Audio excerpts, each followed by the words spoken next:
విద్యార్థులు భవిష్యత్తును దెబ్బతీసే విధంగా కాంగ్రెస్ ప్రభుత్వం తీసుకొచ్చిన జీవో నెంబర్ 97ను బీఆర్ఎస్ పార్టీ తీవ్రంగా ఖండిస్తుందని వైరా నియోజకవర్గ బీఆర్ఎస్ పార్టీ నాయకులు లఖావత్ గిరిబాబు అన్నారు. ఈ జీవో ద్వారా డిప్లొమా విద్యార్థుల స్థాయిని తగ్గిస్తూ వారికి బీటెక్ విద్యలో ఉన్నత అవకాశాలను దూరం చేసే ప్రయత్నం జరుగుతోందని ఆయన ఆరోపించారు.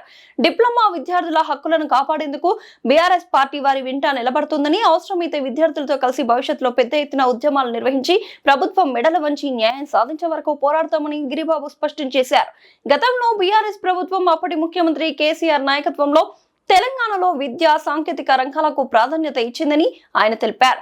అప్పటి ఐటీ పరిశ్రమల శాఖ మంత్రి కేటీఆర్ నాయకత్వంలో హైదరాబాద్ కు అనేక ప్రముఖ కంపెనీలను తీసుకువచ్చి వేలాది మంది యువతకు ఉద్యోగ ఉపాధి అవకాశాలు కల్పించేందుకు కృషి చేశారని తెలిపారు. ఇంజనీరింగ్ విద్యకు ప్రోత్సాహం కల్పిస్తూ తెలంగాణ యువత ప్రపంచ స్థాయిలో పోటీ పడేలా అవకాశాలు కల్పించామని పేర్కొన్నారు.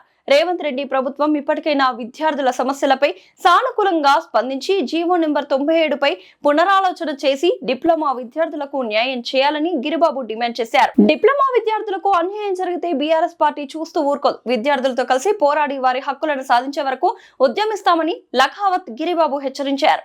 కానీ నువ్వేం చేసినావు రేవంత్ రెడ్డి? జాబ్ క్యాలెండర్ల పేరుతో జాబులు లేకుండా ఈ రోజు తప్పుడు హామీలతో అధికారంలోకి వచ్చినాం. రాబో రోజుల్లో ప్రజలు నీకు బుద్ధి చెప్పడం ఖాయం. నీకు దమ్ము ధైర్యం ఉంటే మీరు ప్రజలకు ఇచ్చినటువంటి హామీలు నెరవేర్చండి, విద్యార్థులకు ఇచ్చినటువంటి నా హామీలు నెరవేర్చండి.